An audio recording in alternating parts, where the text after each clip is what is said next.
They say that the ongoing cost to Medicare and also Medicaid are the things that are really going to crush the budgets, and how Medicare and Medicaid is effectively driven in the states. But chronic disease is probably at the top of that list. Isn't that driving the cost of such programs through the roof? Yes, it is, and that is why when we look at the grand scale of things, when you multiply the cost by the number of people who are either in Medicare or who are going to be entering the Medicare system soon, it's staggering. So, saving small amounts to us individually on the grand scheme of things is a massive amount of savings for all of us. Well, Commissioner, we know you're busy. Before we let you go, we'll have to talk about the Richmond Raiders, your alma mater, and their season this year. Well, I obviously enjoy high school football, and as all of us do, it's always good to stand behind your alma mater. The Richmond Raiders have had a strong history of great football teams, but there's some terrific schools as well in the region that are very competitive. So I'm anxious to see how the season winds up. But I'm always a Raider fan, but I'm just happy to see so many young and healthy athletes out there fight for their school and enjoying the game. Well, they give a heck of a time to the Cumberland County schools. It's always a crowd favorite whenever the Raiders come into Cumberland County. And on that last thought, we'll let you go, Commissioner. We know you're back to work. Commissioner Wayne Goodwin, we want to thank him for calling in this morning. Thank you, Doctor. It's a pleasure. Be happy to be with you. Thank you, and have a good afternoon. That was Commissioner Wayne Goodwin. He's the Commissioner of the North Carolina Department of Insurance.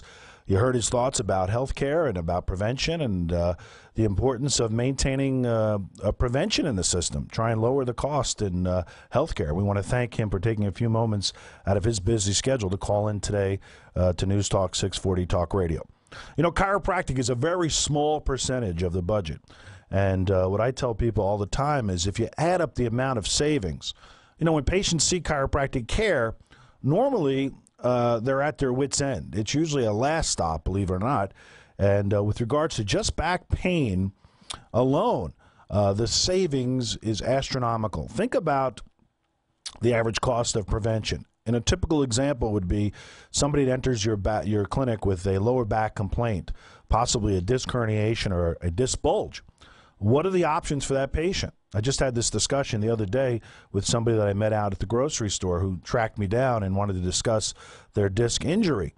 Well, she's already had back surgery, and that resulted in 3 months out of work. In addition to that, she had at least 6 to 8 weeks of physical therapy and rehab.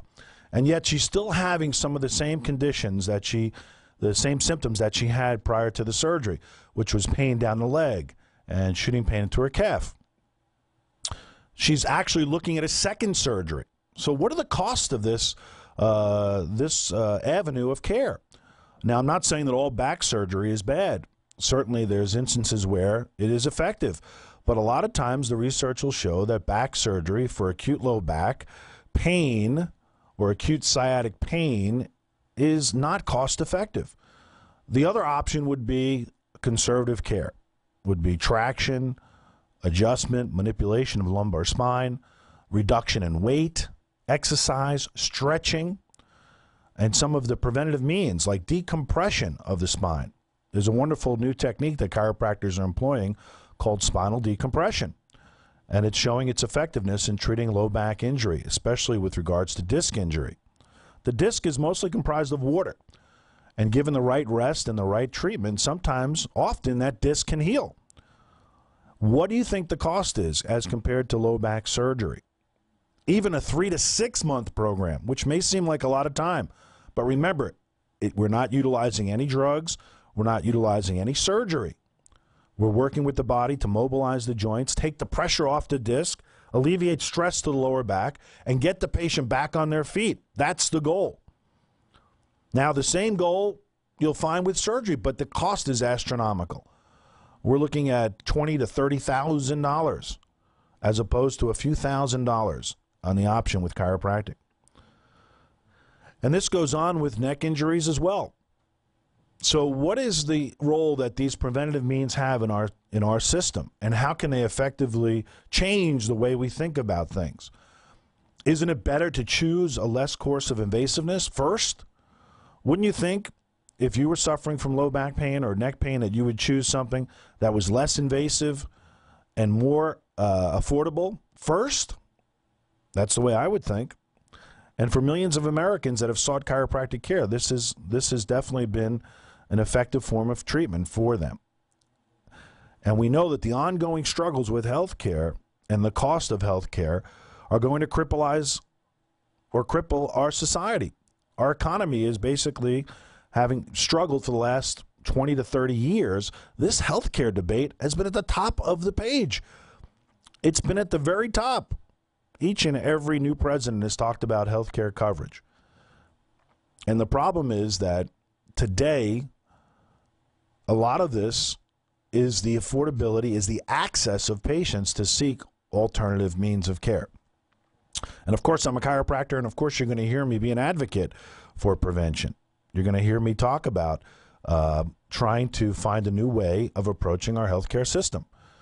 Every doctor I talk to understands the importance of diet, nutrition, exercise, and alternative medicine.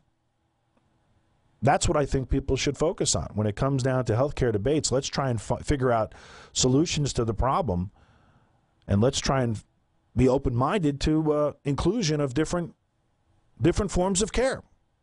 I've said this before. How would you like to have in your healthcare network a chiropractor, a massage therapist, a physical trainer, right?